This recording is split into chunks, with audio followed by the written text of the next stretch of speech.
Hi guys. Now,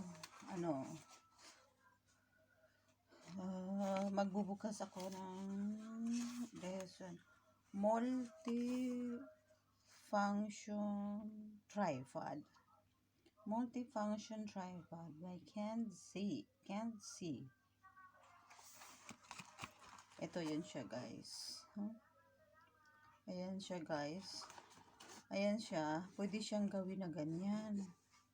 Ayan o. Ayan. Ngayon, bubuksan ko to. Ang ano talaga niya, ganyan. Ito siya. Yun.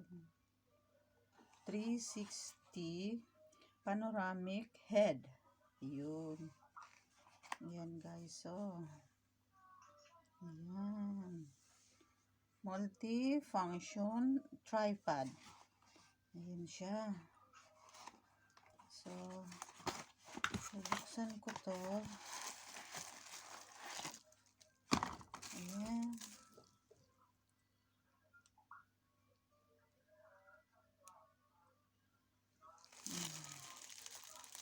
Ayan, bubuksan ko na siya para ma-install ko siya.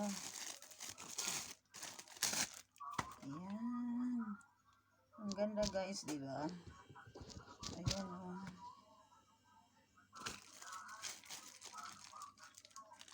Tapos, ito din siya, ganito din. Ayan. Tapos, makahold talaga siya ng maayos sa ganyan siya. Tapos, ganyan mo siya dito guys. Iikot-ikot mo lang siya. Para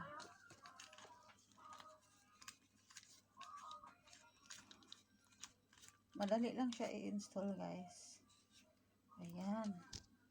Install na siya. So, kung gusto mo siya ng higpitan, ganon. So, ganon mo siya. Ganon. Pero mas maganda siguro ganyan guys. So, ayan. Ayan siya. Ayan. So, mas maganda siya. Ganon siya. So, higpitan mo lang siya dito. Ayan na siya guys. Pwede mo rin siyang i-ganon konti. Paano? Ayan. Ayan na siya guys. Ayan. Pwede mo siyang i-ganon. Pwede mo siyang i-ganon.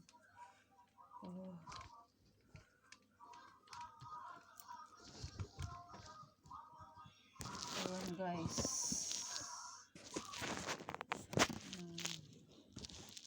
Ayan, makita ng bilbil ko. Ayan. Ayan guys. Ayan, ganyan mo siya. Maganda to guys pag magbablog ka. Original to siya. Talagang matibay to. Ayan o. Saka mura lang dito guys. Nakabili ka ng magagandang ang ganda guys. Ayan. Pwede mo siyang i-ganon. Ayan. Pwede mo siya iikot-ikot mo siya. Ayan. Pwede mo siya iikot-ikot. Ayan. Ayan siya. Ganda talaga to guys. Ayan. Sige. Sana magustuhan ninyo to. Sana magustuhan ninyo to. See mine na lang. Bye. God bless. Kung bago lang kayo sa channel ko, please subscribe. And kapag-click na lang din yung button. Thank you so much. God bless us all. Mama, love.